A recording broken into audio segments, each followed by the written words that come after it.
The night they stormed through my front gate, I was already expecting them.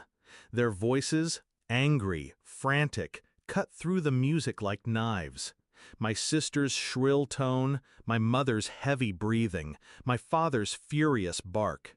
They had come to crash my celebration, the party I hadn't invited them to. And as they pushed through my guests, demanding answers, I simply smiled. Because this time, for the first time in years, I wasn't the outsider anymore. They were. It wasn't always like this. There was a time I thought I belonged, a time I thought family meant unconditional love.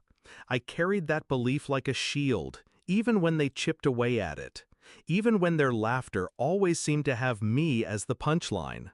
I excused their cruelty. I told myself it was teasing, that it would pass.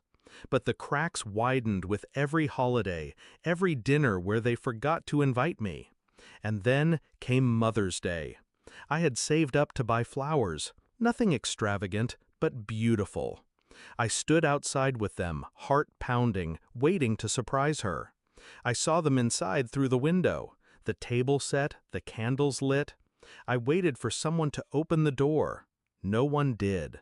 They walked past me, glanced at me standing there with the bouquet, and closed the curtains.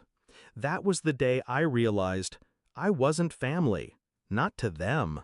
I was a shadow, an embarrassment they preferred hidden. It would have broken me. It almost did. But pain has a strange alchemy. It hardens, it sharpens, and in silence, I began to plan. I worked tirelessly.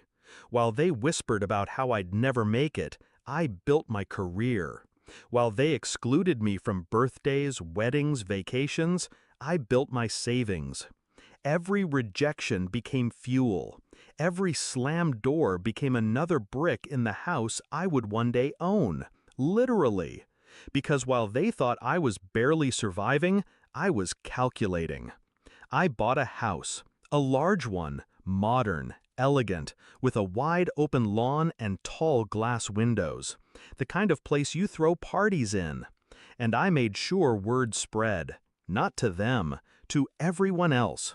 Old neighbors, distant relatives, childhood friends, even their friends.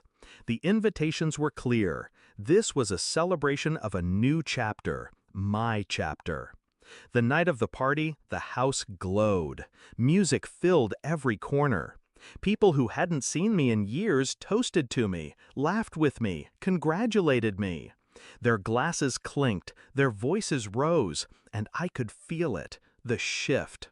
The narrative they had built, that I was the failure, the outcast, was dissolving before their very eyes. And that's when they arrived, uninvited. They barged in like they still had the authority to claim me.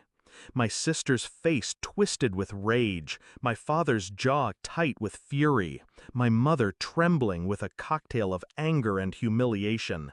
"How dare you embarrass us like this?" my sister spat, loud enough for the music to pause, for eyes to turn. I looked at her, at them, my so-called family, and I let the silence hang, thick and heavy, until every guest leaned in, waiting. "You're mistaken," I said finally, voice calm, steady. "I didn't embarrass you. You did that to yourselves years ago." Their eyes flickered, shock, confusion, anger. I stood taller. "You shut me out. On holidays, on birthdays, on Mother's Day, you left me outside with flowers in my hands while you laughed at the table. You made sure I knew I wasn't family. Tonight, I'm simply honoring that truth.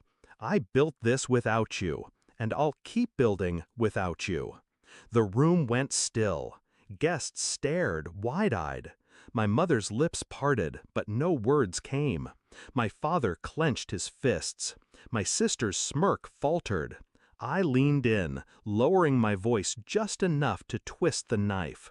"So when you see this house, these people, this life, know that every brick, every light, every moment is proof that I never needed you. Not then, not now, Not ever. The silence was suffocating. My guests shifted uncomfortably, some whispering.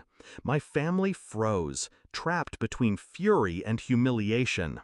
And then, one by one, my guests began clapping.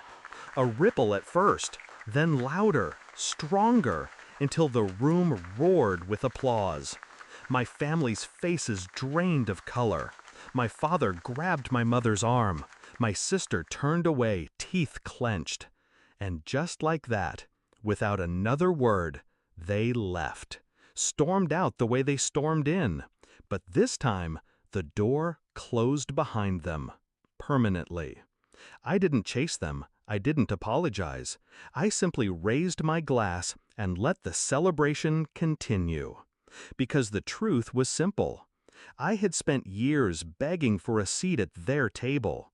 Years hoping for scraps of acceptance. But I had my own table now, and it was full. Later that night, when the music softened and the guests thinned out, I stood by the window and watched the shadows of the trees stretch across the lawn.